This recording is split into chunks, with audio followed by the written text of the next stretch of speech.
तस्वीर देखकर तो ऐसा ही लगता है शाम ढल रही है, रात हो रही है। लेकिन न शाम ढल रही है न रात हो रहा है।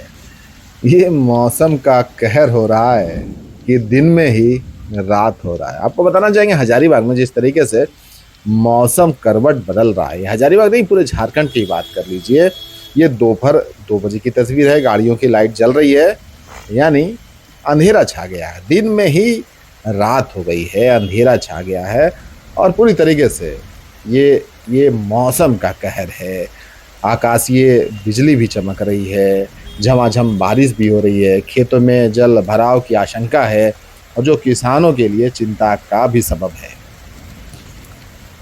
मौसम ने जिस तरीके से करवट ली है, देखते ही देखते दिन में बिल्कुल रात सा हो गया, अंधेरा सा छा गया, आसमान में काले बादल घिराए, तेज गरज के साथ मूसलाधार बारिश भी हो रही है। अब लोगों को डर भी लग रहा है, डर का माहौल भी है क्योंकि बार बार बिजली भी चमक रही है। तो मौसम के इस अचानक बदले रूप से जनजीवन एक तरीके से अस्त व्यस्त हो गया है। सड़कें जलमग्न हो गई हैं, कई जगह बिजली आपूर्ति भी बाधित हो गई है। बाजारों में दुकानदारों ने शटर गिरा दिए हैं, लोग घर में कैद हो गए हैं। और दूसरी तरफ मौसम विभाग ने पहले ही वज्रपात और भारी बारिश को लेकर अलर्ट जारी किया था। अगले 24 घंटे तक ऐसी स्थिति बने रहने की संभावना जताई गई है। खासकर किसानों और खुले में काम कर रहे लोगों को सावधानी बरतने की सलाह दी गई है। जिला प्रशासन ने लोगों से अपील की है कि वे सुरक्षित स्थानों पर रहें, पेड़ या बिजली के खंभों के नीचे खड़े ना हो और अनावश्यक रूप से घर से बाहर ना निकले।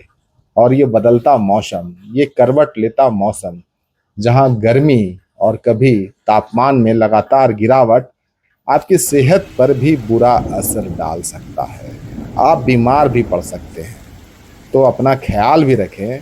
और जब बाहर निकल रहे हैं तो इस बात की चिंता ज़रूर जताएं कि अगर बहुत ज़रूरी काम ना हो तो घर से बाहर ना निकलें, क्योंकि जिस तरीके से लगातार बिजली चमक रही है, यानी आकाशीय बिजली जो चमक रही है, वो खतरनाक हो सकता है। और लगातार वज्रपात की खबरें भी आती रहती है। तो ये मौसम तो बदल ही रहा है, करवट ले ही रहा है, ये नुकसान भी पहुंचा सकता है। तो इसमें सावधानी, सतर्कता बरतने की ज़रूरत है। और जो हजारीबाग अपने मौसम के लिए जाना जाता था, लेकिन ये एक तरीके से आप कहिए कि बड़ा ही खतरनाक रूप ले चुका है। लगातार मौसम जिस तरीके से बदल रहा है, न किसानों के लिए अच्छा है, न आम लोगों के लिए अच्छा है। और ये जो समय है, इसमें काफ़ी बीमारी फैलने की भी आशंका है।